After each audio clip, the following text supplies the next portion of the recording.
Section 116. Akritavrana said Jamadagni devoted himself to the study of the Veda and the practice of sacred penances and became famous for his great austerities. Then he pursued a methodical course of study and obtained a mastery over the entire Veda. And O king, he paid a visit to Prasenajit and solicited the hand of Renuka in marriage. And this prayer was granted by the king. And the delight of Brigu's race, having thus obtained Renuka for his wife, took his residence with her in a hermitage and began to practice penances, being assisted by her. And 4 boys were born of her, with Rama for the 5th.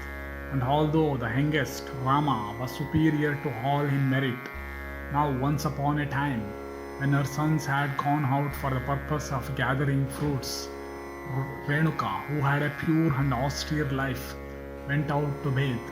And O king, while returning home, she happened to cast her glance towards the king of Martikavata, known by the name of Chitrarata. The king was in the water with his wives, and wearing on his breast a lotus wreath, was engaged in sport.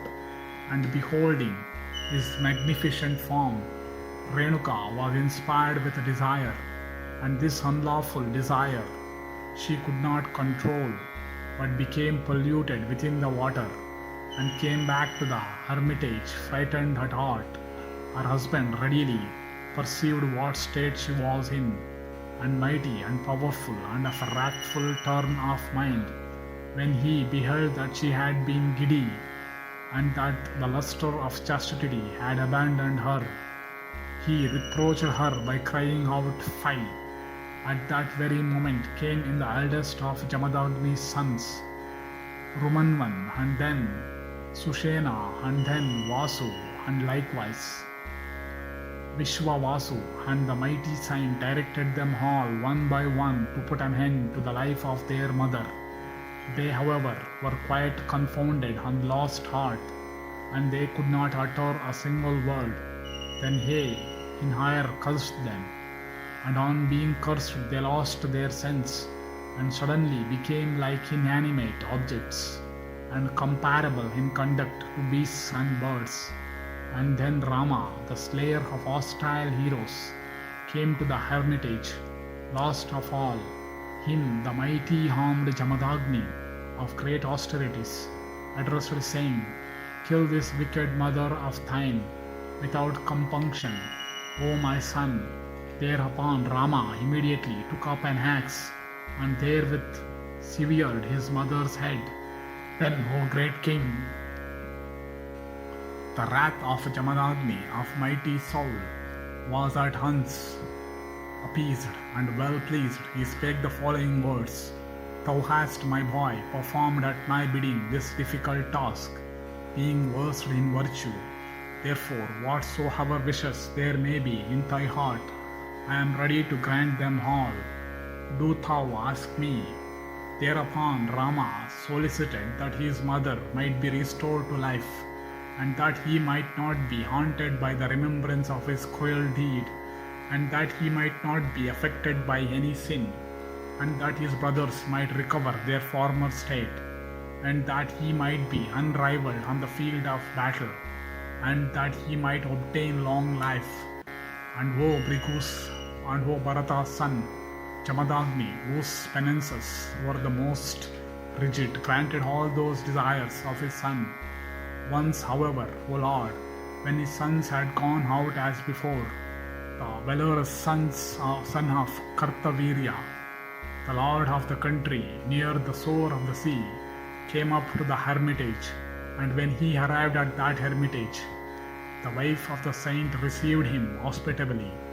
He, however, intoxicated with a warrior's pride, was not at all pleased with the reception accorded to him, and by force and in defiance of all resistance, seized and carried off from that hermitage the chief of the cows, whose milk supplied the sacred butter, not heeding the loud lowing of the cow. And he wantonly pulled down the large trees of the wood, When Rama came home, his father himself told him all that had happened. Then, when Rama saw how the cow was lowing for its calf, resentment arose in his heart, and he rushed towards Kartavirya's son, whose last moments had drawn nigh.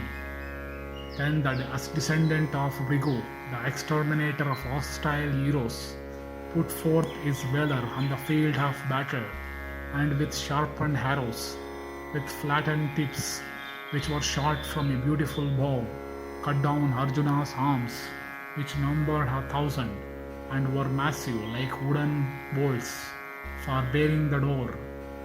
He, already touched by the hand of death, was overpowered by Rama, his foe. Then the kinsmen of Arjuna, their wrath excited against Rama, rushed at Jamadagni in his hermitage while Rama was away, and they slew him there. For although his strength was great, yet being at the time engaged in penances, he would not fight, and while thus attacked by his foes, he repeatedly shouted the name of Rama in a helpless and piteous way. And O Yudhishthira, the sons of Kartavirya, shot Jamadagni with their arrows, and having thus chastised their foe, went their way. And when they had gone away, and when Jamadagni had breathed his last, Rama, the delight of Brigu's race, returned to the hermitage, bearing in his arms fuel for religious rites. And the hero beheld his father, who had been put to death, and grieved exceedingly. He began to bewail the unworthy fate that had laid his father low. Thus endeth the 116th section in the Tirtha-yatra Parva of the Vana Parva.